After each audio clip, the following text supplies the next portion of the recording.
Halo, Assalamualaikum warahmatullahi wabarakatuh. Kembali lagi bersama saya Nurlita Rini Habibah dari Prodi Hukum Ekonomi Syariah. Pada video kali ini, saya tidak akan bahas tentang hukum, teman-teman. Saya akan bahas mengenai manajemen sumber daya insani. Pernah nggak sih kalian merasa kerja sudah capek-capek, tapi nggak tahu apakah pekerjaan kita itu sebenarnya dihargai atau enggak?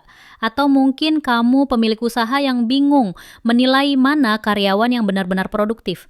Nah, disitulah pentingnya penilaian kinerja. Bukan cuma soal naik gaji atau bonus, tapi soal bagaimana kita tahu apa yang perlu ditingkatkan dan bagaimana mengembangkan potensi diri di tempat kerja. Di materi kali ini kita akan bahas secara ringkas dan jelas apa itu penilaian kinerja, tujuannya, sampai manfaatnya. Oke, mari kita bahas satu persatu. Penilaian kinerja adalah proses formal yang dilakukan secara berkala untuk mengevaluasi seberapa baik individu menjalankan tugasnya dalam organisasi. Ini melibatkan 3 tahapan, yaitu identifikasi faktor kinerja, pengukuran kinerja, dan tindak lanjut manajerial. Tujuannya adalah untuk memberikan umpan balik kepada karyawan, memberikan sarana pengembangan diri, dan dasar pemberian penghargaan, pengambilan keputusan SDM, serta identifikasi kebutuhan pelatihan.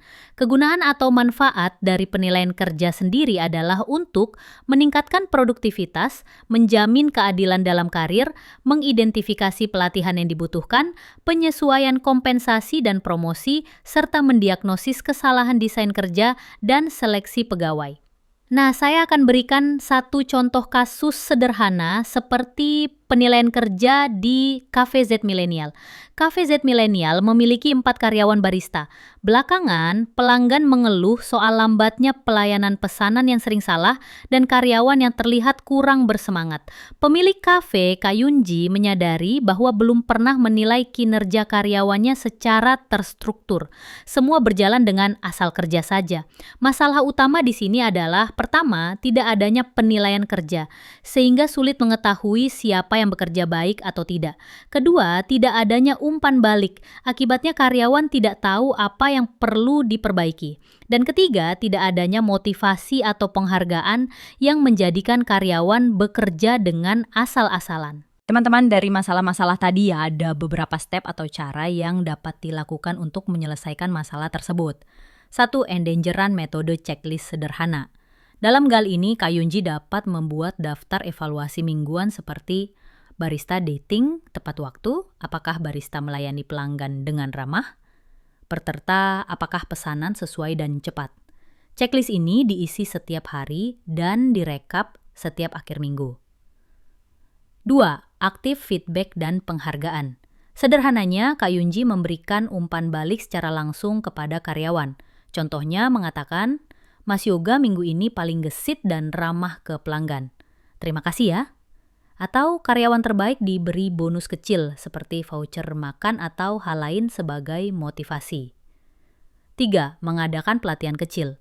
Kayunji mengadakan sesi 30 menit yang membahas mengenai cara melayani pelanggan dengan ramah dan banyak hal lain dalam 1 kali sebulan. Hasilnya setelah 1 bulan komplain pelanggan menurun drastis, karyawan jadi lebih semangat dan saling mendukung. Dan penjualan naik 15% karena pelanggan merasa lebih nyaman. Jadi mau warung kecil atau perusahaan besar, penilaian kinerja itu penting.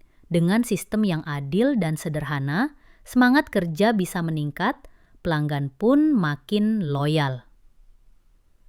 Cukup sekian penjelasan saya ya teman-teman. Terima kasih bagi yang sudah menonton dan mendengarkan hingga akhir.